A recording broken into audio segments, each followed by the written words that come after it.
والله بعام پێشانگایەکی زۆر نایابە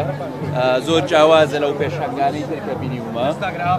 و تەنها سەردانی بوتی سلەیمانی نەکرد سەردانی هەموو بوتەکانم کردووە لە هەولێر دۆ زاقۆ ئێستا هاتوونێتە شارە حیاتەکە و بەڕاستی دەستخۆشیان لە یەکەی شتێکی زۆر جوانیان کردووە و ماڵیانەوە بعد لە کابینەی دەیە نەبێتەوە بە جێگری سەرۆکی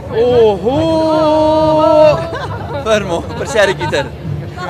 باش لەوە دەکرێتەوە گەیشتونەتە ڕێککەوتن لە پارتیەکێ گەیشتونەتە ڕێککەوتن لەسەر چی؟ لەسەر کابینەی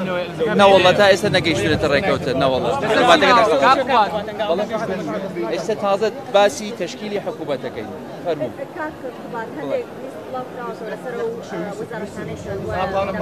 هەمووی درۆیە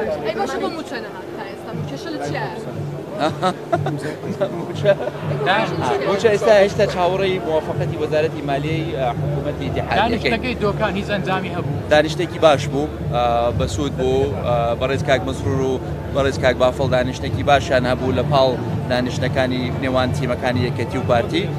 ئەمە هەمووی یارمەتیدەرە بۆ دروستکردنی متمانەیەکی باشتر لە نێوانمان وە جەوێکی گونجاوتر لە نێوانمان کە بتوانین پێکەوە لە مستەقبل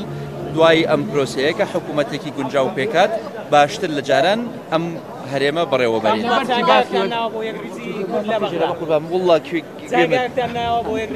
ئەبێ سێکە یەکی لە مەوزوعەکان کە باسمان کردووە کە زۆر تەبیعیە لە ناو هەرێمی کوردستان بۆ چوونی جیاوازمان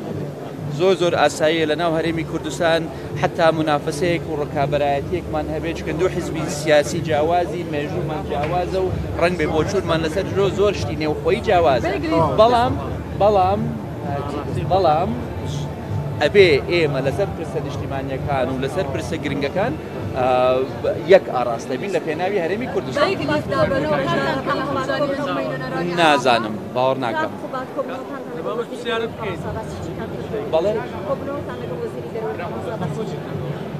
دەروی فرەنسا بابەوەندە کۆن بوو نایەتە بیرم باسی چیمان کردەوە زۆر کۆن بوو تاوان باسی سووریامان کرد باسی سووریامان کرد یەکێک لە مەوزوعەکان کە باسمان کرد مەوزوعی سووریا بوو پێویستی پشتیوانیکردنی سووریایەک کە خزمەت بە هەموو کۆمەڵانی خەڵکی سووریا بکە بە هەموو پێکاتەکانیەوە و کە فرەنساشێک لە وڵاتانە بووە کە بە ئینسافەوە مهتەم بووە بە قەزیەی سووریا و مهتەم بووە بە قەزیەی کورد لە ناو سووریا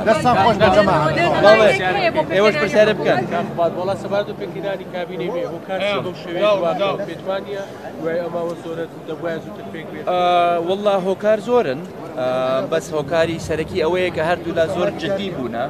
کە حکوومەتێک پێک بهێنین کە شایستەی کۆمەڵانی خەڵکی کوردستان بێ بۆیە بۆ لە بیدایەت لە جاتیەوەی وەکو جاران بین باسی پۆست و مەنسەب و تەوزیعکردنی مەلەف بکەین هاتووین لەسەر دیدگایەکی هاوبەش ئیشمان کرد بۆ حکومڕانی